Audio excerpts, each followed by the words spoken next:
అందరికీ ఏర్పడినప్పటి నుంచి కూడా ఒక పక్క సంక్షేమం, ఒక పక్క అభివృద్ధి జోడెద్దుల బండిలాగా ఈ రాష్ట్ర అభివృద్ధి కోసం నిరంతరం శ్రమిస్తూ ముందుకు వెళ్తూ ఉంది. మనందరికీ తెలుసు రాష్ట్ర పరిస్థితి 2024 ఎన్డీఏ కూటమి ప్రభుత్వం ఏర్పడిన నాటికి ఎలా ఉంది అన్నది మనందరికీ తెలుసు. పూర్తిగా అప్పులమయంలో కూరుకుపోయి పూర్తిగా విధ్వంసకాండకి బలైపోయిన ఆంధ్ర రాష్ట్రాన్ని దాదాపుగా ప్రతి ఒక్కరు చెప్తూ ఉంటారు, వెంటిలేటర్ పరిస్థితుల్లో ఆంధ్ర రాష్ట్రం ఉంది. ఆ పరిస్థితి నుంచి ఇప్పుడు కూటమి ప్రభుత్వమే ఈ రాష్ట్రాన్ని బయటికి తీసుకురావాలి అనే ఒక పరిస్థితి కూటమి ప్రభుత్వానికి ఎదురొచ్చి స్వాగతం పలికింది.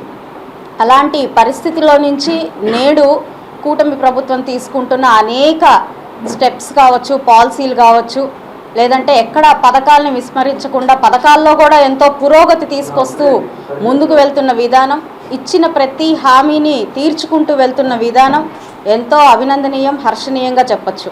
అయితే ఈరోజు ఒక బాధ్యతాయుతమైన ప్రభుత్వంగా, ఒక నిష్పాక్షికంగా పరిపాలించే ప్రభుత్వంగా, అకౌంటబిలిటీతో ముందుకు వెళ్తూ, ట్రాన్స్పరెన్సీతో ముందుకు వెళ్తూ, రెస్పాన్సిబిలిటీతో ముందుకు వెళ్తూ ఉన్న ఎన్డీఏ కూటమి ప్రభుత్వంకి అనేక సవాళ్లు ఎదురవుతూనే ఉన్నాయి.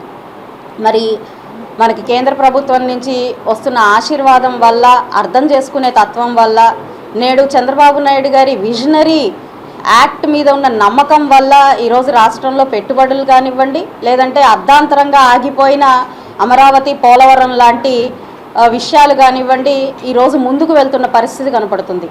ఈ క్రమంలో ప్రతి ఏటా వార్షిక బడ్జెట్ని మనం కేటాయించుకొని అనేక సంక్షేమ పథకాల మీద, లేదంటే అభివృద్ధి కార్యక్రమాల మీద ఈ బడ్జెట్ని మనం ఖర్చు చేస్తూ వస్తున్నాం. ఇలాగ శాఖల వారీగా ఈ బడ్జెట్ని మనము విభజించుకుంటూ, ఇటు మొన్ననే మనం చూసాం 4వ తారీఖున డిఆర్సీ మీటింగ్లో మా ఇన్ఛార్జ్ మినిస్టర్ గారైన కందుల దుర్గేష్ గారి ఆధ్వర్యంలో జిల్లా వ్యాప్తంగా బడ్జెట్ని ఎంత కేటాయించాము, ఆ బడ్జెట్ని ఎలాగా శాఖల వారీగా విభజించుకొని మనం ముందుకు తీసుకెళ్తున్నాము అన్న విశ్లేషణ ఆల్రెడీ మొన్న జరిగింది. అయితే ఈ క్రమంలో నియోజకవర్గ స్థాయిలో ఎంత బడ్జెట్ని కేటాయిస్తున్నారు, ఏ శాఖలకి ఎంతెంత వాటిని వాడుతున్నారు అనే ఒక సవివరణమైన ఒక పత్రాన్ని మనకి అధికారులు అందించడం జరిగింది. ఆ పత్రాన్ని మీ ముందు ఉంచే ఒక కార్యక్రమమే ఈరోజు మిమ్మల్ని అందరినీ రావడం అనడానికి ఒక కారణం.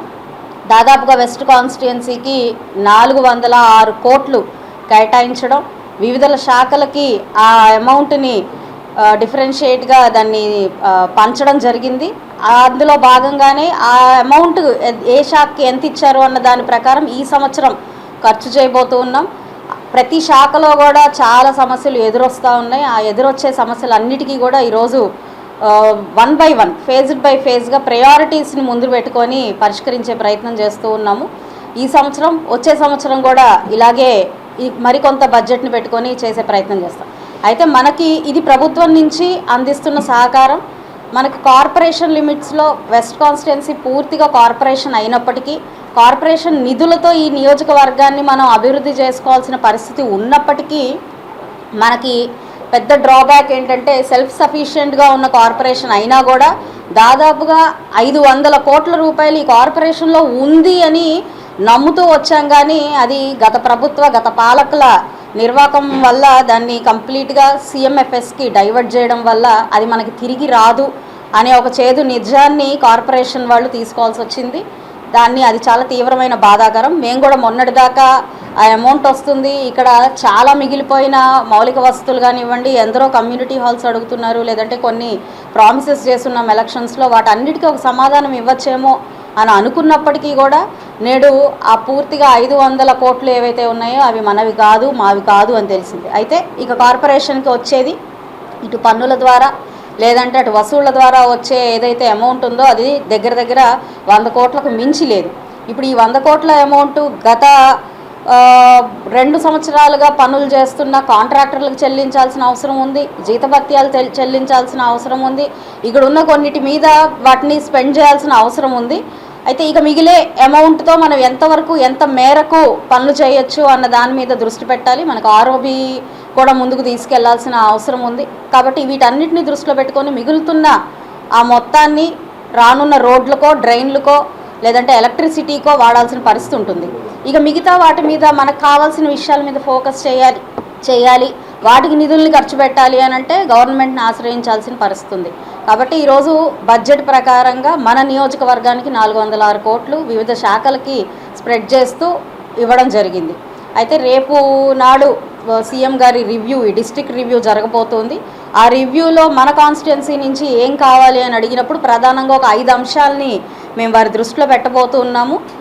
ఆ 5 అంశాలు కూడా ఎంతెంత బడ్జెట్ వాటికి అవుతుందో అవంతా కూడా సవివరంగా ఒక డిపిఆర్ని రెడీ చేసి గౌరవ చంద్రబాబు నాయుడు గారి దృష్టిలో పెట్టబోతున్నాం. అందులో ప్రధానంగా వెస్ట్ కాన్స్టిట్యున్సీ నుంచి నేను ప్రపోజ్ చేస్తున్న 5 అంశాల్లో టాప్ ప్రయారిటీగా తీసుకున్నది పీకలవాగు ప్రక్షాళన. పీకలవాగుని మళ్ళీ పునర్వ్యవస్థీకరణ అంటారా, లేకపోతే దాన్ని కంప్లీట్గా ఒక స్ట్రక్చర్డ్ ఫామ్గా ఇప్పుడు దాకా మనకి గుంటూరు పశ్చిమ అనేది మునుగుతుంది అని అంటే కేవలం పీకలవాగు ప్రక్షాళన చేయకపోవడం వల్ల. దానికి ఒక రిటెన్షన్ వాల్ అవసరం ఉంది, దానికి సిమెంట్ డ్రైనేజ్ సిస్టమ్ లే చేయాల్సిన అవసరం ఉంది. ఒక డైమండ్ మెష్తో దాని ఇరువైపులా ఎక్కడ కూడా మళ్ళీ ఏది ప్లాస్టిక్ పడేయడం కానివ్వండి, ఎవరు ప్రమాదవశాత్తు పడకుండా ఒక వాల్ని క్రియేట్ చేయాల్సిన అవసరం ఉంది. వీటన్నిటికీ ఒక డిపిఆర్ రెడీ చేసి దానికి దాదాపుగా 145 crores అమౌంట్ దానికి రెడీ చేయడం జరిగింది, డిపిఆర్ చేయడం జరిగింది.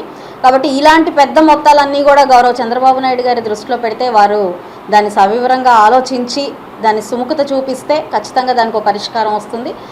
అదేవిధంగా రెండోది అంబేద్కర్ వాగు అని ఉంది. దాని మీద కూడా విపరీతమైన ఎంక్రోచ్మెంట్ ఉండడం వల్ల 100 ఫీట్లు 150 ఫీట్లకు కూడా ఉన్న డ్రైన్ ఈరోజు 1 ఫీట్కి ఎంక్రోచ్మెంట్ మీద ఉన్న పరిస్థితి ఉంది. దానివల్లనే ఇప్పటికీ కూడా కొన్ని ప్రాంతాలు ముంపుకు కారణమవుతున్నాయి.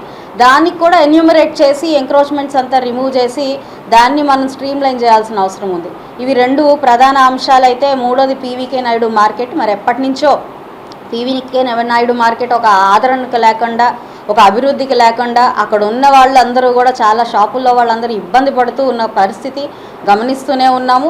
ఏ రోజు దానికి మినిమం బేసిక్ కమ్యూనిటీస్ని ప్రొవైడ్ చేయాలని అధికారుల దృష్టికి వెళ్ళినా దాన్ని మనం రానున్న రోజుల్లో బాగా అభివృద్ధి చేయబోతున్నాం కాబట్టి ఈరోజు చేయలేకపోతున్నాము అని ఆన్సర్ వస్తుంది. కాబట్టి ఈరోజు దాన్ని కూడా గౌరవ చంద్రబాబు నాయుడు గారి దృష్టికి తీసుకువెళ్ళి దాదాపుగా 30 కోట్లు ఖర్చు అవుతుంది అని చెప్పి అధికారులు ఒక డిపిఆర్ రెడీ చేసి ఇవ్వడం జరిగింది. దాని మీద కూడా మరొకసారి సమీక్షించి అది కూడా చంద్రబాబు నాయుడు గారి దృష్టిలో పెట్టబోతున్నాం.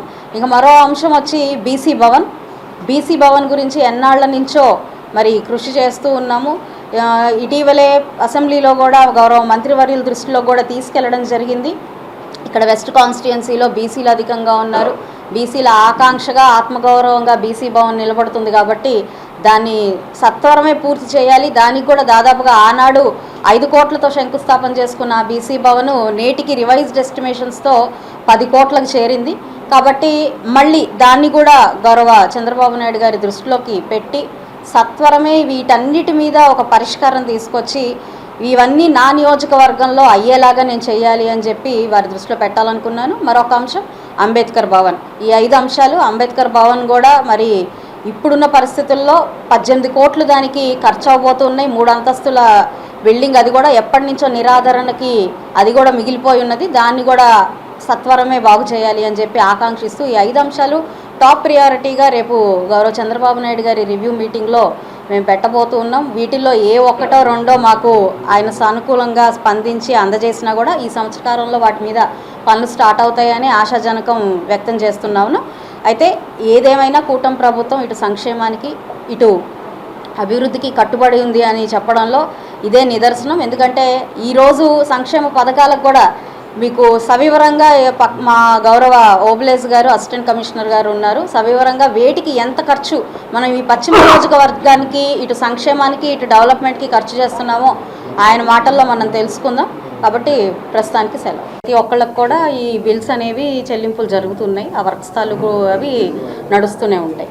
అయితే ఈరోజు ఈ ప్రోగ్రామ్ ఈ budget outreach program conclusion చేయాలి అని అంటే రాష్ట్రంలో కింద స్థాయి వరకు ప్రతి ఒక్క వ్యక్తికి ఈరోజు రాష్ట్ర ప్రభుత్వం చేపడుతున్న కార్యక్రమాలు ఏంటి, వారి కోసం ఈ రాష్ట్ర అభివృద్ధి కోసం ఖర్చు చేస్తున్నది ఏంటి, ప్రతి ఒక్కరూ తెలుసుకుంటే బాధ్యతాయుతంగా ఆలోచించే అవకాశం ఉంటుంది.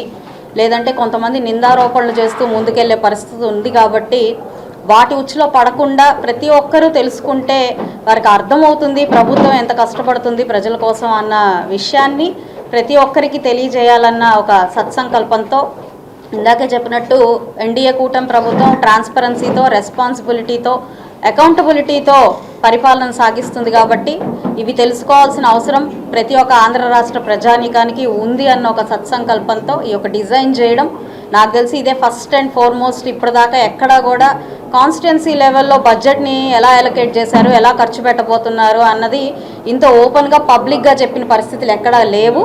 కాబట్టి ఈ ఇనిషియేటివ్ కూడా తీసుకొని ఇది ప్రతి ఒక్కరికి తెలియాలి అన్న ఒక ఉద్దేశంతో ఈ యొక్క కార్యక్రమాన్ని చేపట్టడం జరిగిందండి.